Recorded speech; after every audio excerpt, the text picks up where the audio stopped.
Anda kembali di Kabar Siang pemirsa, mutasi virus corona jenis baru dari Inggris yaitu B117 sudah ditemukan di Indonesia. Juru bicara pemerintah untuk penanganan COVID-19 Prof. Wiku Adhisa Smito membenarkan hal tersebut.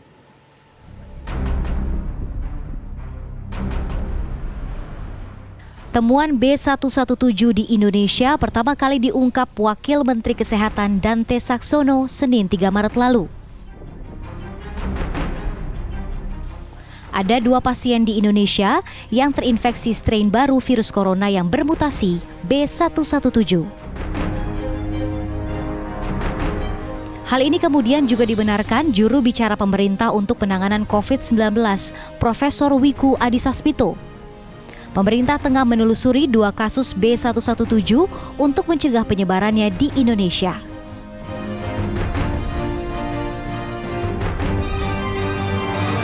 Ya betul bahwa varian B117 telah ditemukan di Indonesia sebagaimana yang disampaikan oleh Bapak Wakil Menteri Kesehatan RI. Selanjutnya Prof, terkait dengan varian baru tersebut, apakah akan ada perubahan atau strategi baru dalam penanganan COVID-19? Lantas, apakah bisa diperkirakan dengan temuan ini, mutasi corona B117 sebenarnya sudah mendominasi di Indonesia ataukah belum? Dan bagaimana evaluasinya? Terima kasih. Baik, adanya temuan ini akan ditindaklanjuti dengan penelusuran segera dari kasus positif tersebut untuk mencegah meluasnya penyebaran. Untuk saat ini, petugas di pintu kedatangan serta berbagai unsur yang terlibat termasuk kementerian lembaga terkait bersama Satgas akan terus melakukan monitoring dan evaluasi terhadap implementasi di lapangan. B117 ditemukan di Inggris pada akhir tahun 2020 lalu. Pakar penyakit menular Amerika Serikat Anthony Fauci menilai B117 tidak terlalu mengkhawatirkan karena vaksin yang sudah ada cukup efektif menangkalnya.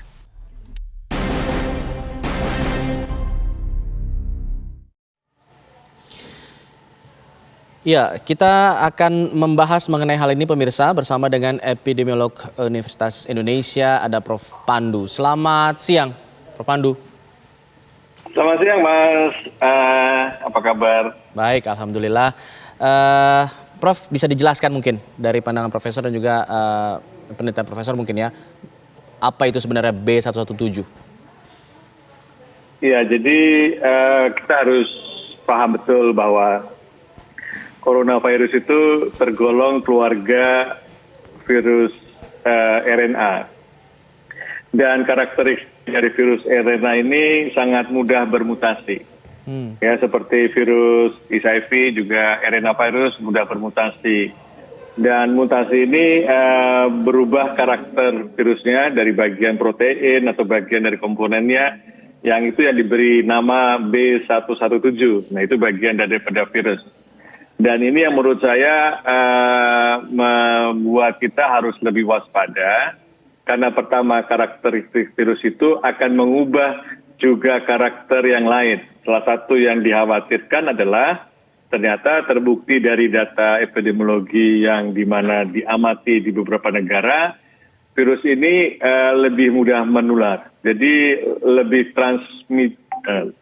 transmissible istilahnya, ya kan? Jadi karena lebih mudah menular, akan banyak orang yang terinfeksi dalam jumlah banyak cepat gitu. Karena mungkin karena viral load-nya jadi lebih banyak, sehingga kalau kadar virusnya banyak di dalam sel kita akan begitu kita droplet atau apa, virusnya akan lebih efisien untuk menularkan pada orang lain. Apa sih yang dan kemudian ini yang silakan.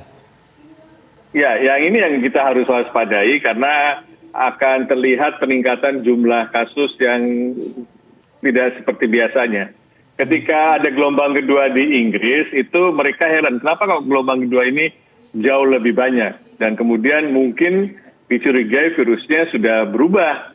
Ternyata betul, tapi bukan ini buatan Inggris ya, tetapi ditemukan pertama kali di Inggris dan sekarang hampir sudah menyebar di seluruh dunia dan sudah mendominasi daripada populasi virus COVID-19 ini.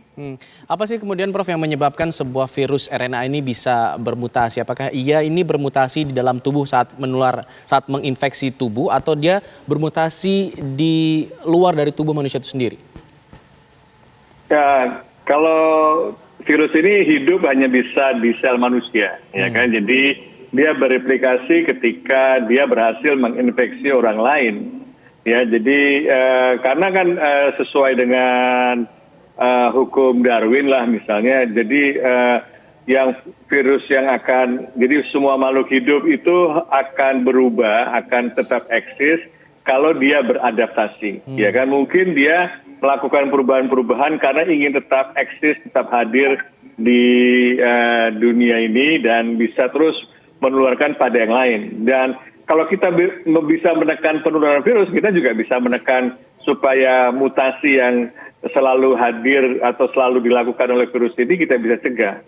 Dan sebenarnya hampir terjadi perubahan-perubahan, varian-varian kecil, tetapi ini cukup varian yang cukup besar yang membuat virus ini bisa berubah secara signifikan, jadi lebih mudah menular. Dan ini menurut saya mengkhawatirkan.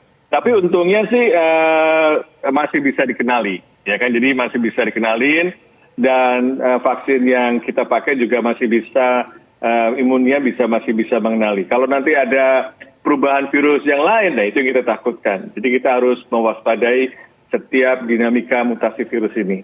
Jadi Pak Pandu juga sejalan dengan apa yang dikatakan oleh Anthony Fauci ya, yang menilai bahwa vaksin yang sudah ada ini cukup efektif untuk menangkalnya sebenarnya. Ya, jadi memang sudah terbukti cukup bisa menangkal. Tapi kan bukan berarti kita bisa lengah. Ya. Karena kan tadi saya jelaskan virus ini selalu bermutasi.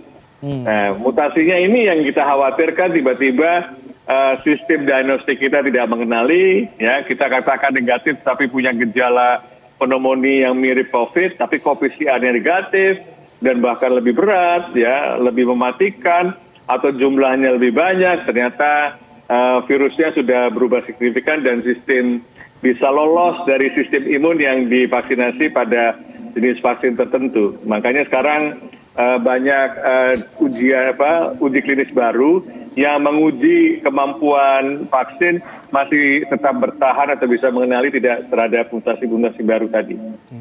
Dengan adanya varian baru ini yang sudah termutasi, penyebarannya lebih cepat, apa yang harus dilakukan oleh masyarakat? Apakah kita cukup dengan 3M saat ini yang ada atau harus ada penambahan lagi, Prof? Iya, jadi bukan penambahan, tapi lebih waspada. Jadi kan selama ini kita suka abai, oh nggak apa-apa gitu kan, dan jangan menganggap remeh, ya bahwa virus ini jauh lebih dahsyat kalau karena mereka mampu sangat sederhana virusnya, tetapi kalau sudah bermutasi sistem kita tidak bisa mengenali, lebih berbahaya. Jadi kita harus tetap konsisten menggunakan masker, ya bahkan menganjurkan pakai masker yang betul-betul itu menutup dagu dan sampai lubang hidung, betul-betul tertutup, dan ada yang menambahkan sampai masker 2 gitu kalau di tempat-tempat yang ventilasinya terbatas atau di rumah sakit dan sebagainya. Jadi yang penting adalah kewaspadaan, jangan lengah.